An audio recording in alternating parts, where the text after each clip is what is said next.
10-Minute Jazz Lesson Podcast, episode 91.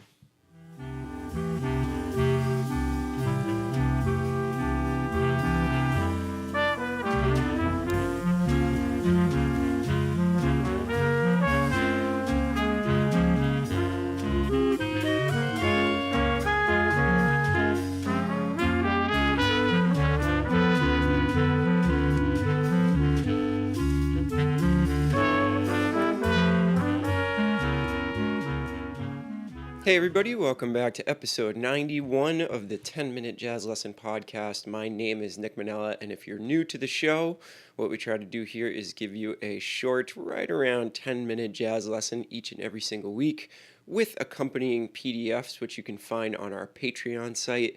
That's patreon.com/the 10-minute jazz lesson, or you can go to our website, the 10minutejazzlesson.com. That's the number 10minutejazzlesson.com, and you can find links to that Patreon site from the show notes or from the homepage over there. So welcome back. I'm really excited about this week's episode. What I have done this week is pulled a small section out of a brand new video course that we have at the 10-Minute Jazz Lesson. Let me tell you a little bit about it. What we're going to do is we're going to start producing semi-short video courses called Standard Time. And what we're going to do is we're going to address jazz standards and also address very, very common devices and ideas and things that you can use by looking at jazz standards and how to play over them. So it's learning concepts in a real world environment. So for the first Standard Time course, what I've chosen to look at is the Duke Ellington, Billy Strayhorn tune, Take the A Train. And this is a really, really important tune, one that each and every jazz musician out there absolutely needs to know. It's one of the most common tunes that's played at jam sessions and gigs. So if you don't know this tune and you want a really, really comprehensive introduction to it and a whole bunch of material to work on, go and check out that Standard Time course. It's on our website under the store.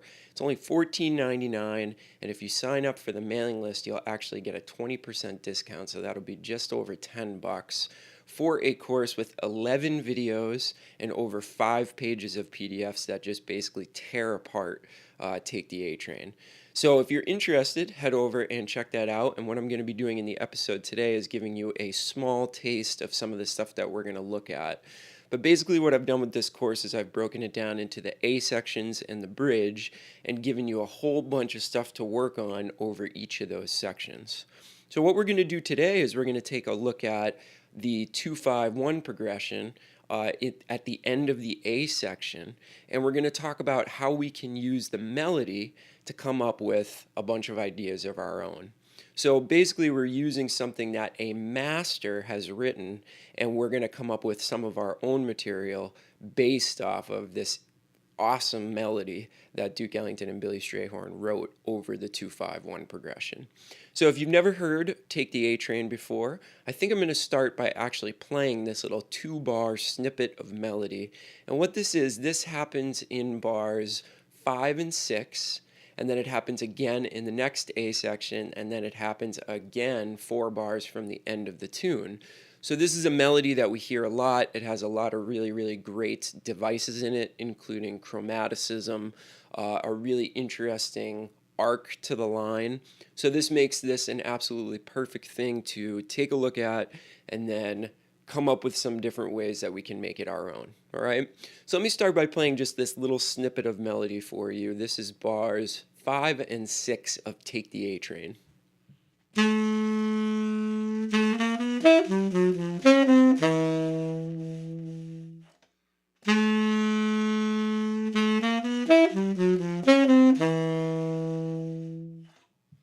So what a great line. You know, it has the sustained note at the beginning, which is built off of a chord tone.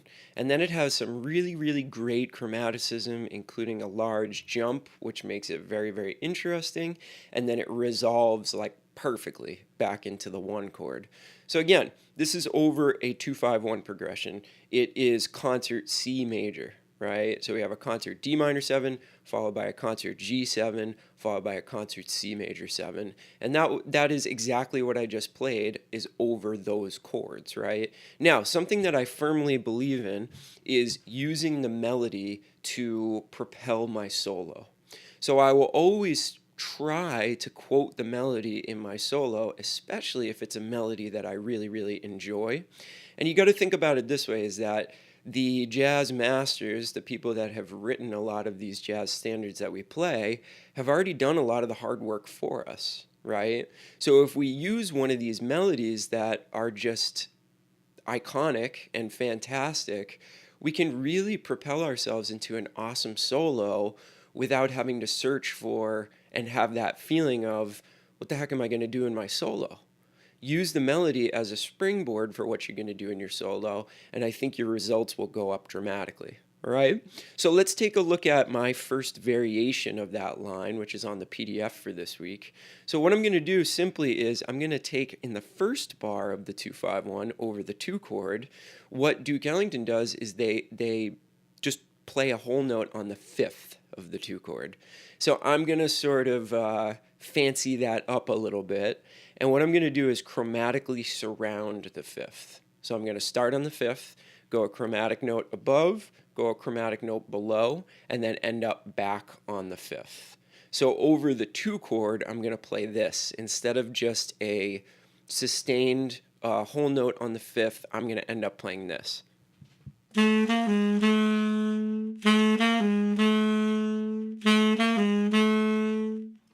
So I've taken the 5th and I've just done a little bit to it to make it, I don't want to say more interesting, because their line is perfectly interesting, but something different, let's put it that way. And then what I'm going to do over the 5 chord is I'm going to use the same 3 notes from the melody, which are chromatically going from the 9th of the 5 chord up to the 3rd, but then I'm going to go in a different direction. So instead of continuing up my instrument, which is what they do in the original melody, I'm going to go back down and use some more chromaticism to get down to the 5th of the 5 chord. So what I'm doing over the 5 chord is I'm going 9, flat 3 to 3, then I'm turning back around, going back to the 9th, playing the root, then I'm doing a little bebop scale thing and going root, major 7, dominant 7, jumping down to the 5th, and then I'm going to resolve my line with playing the 3rd over the 1 chord, jumping up to the 5th. So over the 5 chord to the 1 chord, this is what I'm going to play.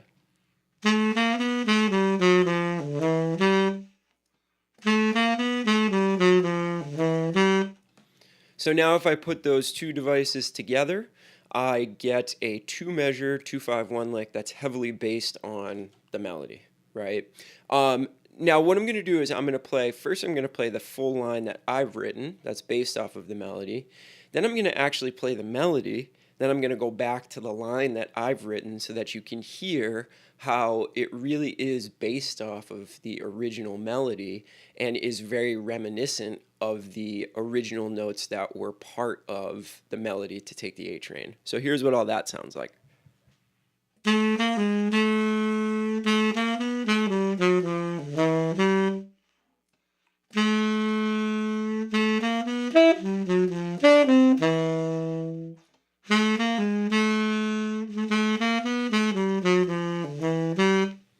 So you can hear that it definitely sounds very, very similar, and that's what I'm going for. I'm using a really, really fantastic line to come up with my own line. And I think you would agree, it's actually not that complicated. I'm not going way, way, way outside. I'm just using some other devices like chromaticism and direction changes to come up with my own way of playing this. So let's jump into the second line here. So what I've done in the second line is over the 2 chord, I'm going further away from the original line. So if this is kind of like a theme and variations, my second variation is going to be less reminiscent of the original line.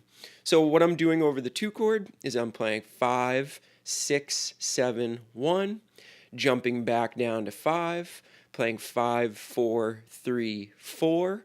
So it's just an eighth note line that I tried to just make a cool little melody out of. And then over the 5 chord, I am using a big part of the line that Ellington and Strayhorn wrote. So I'm starting on the 9 again. I'm going chromatically up to the 3rd because I really, really like that part of the original melody. And then I'm jumping up to the 5th, coming back down to the root, and going chromatically down to the major 7, dominant 7, which the original line does.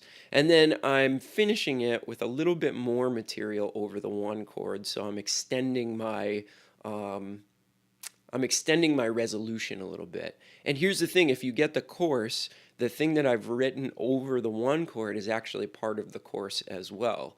I give you a bunch of major scale patterns to play over the major chords in various parts of this tune. So let's check out what this line sounds like. Again, I'll play my line, then I'll play the original line, and then I'll play my line again so that you can hopefully hear some of the similarities between them.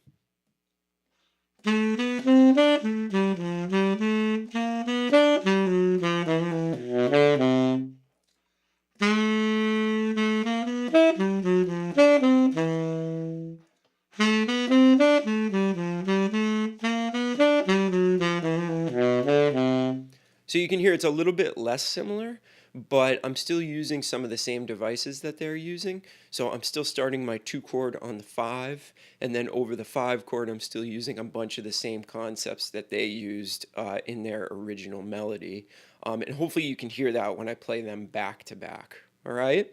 So if you have any questions about this, make sure you let me know.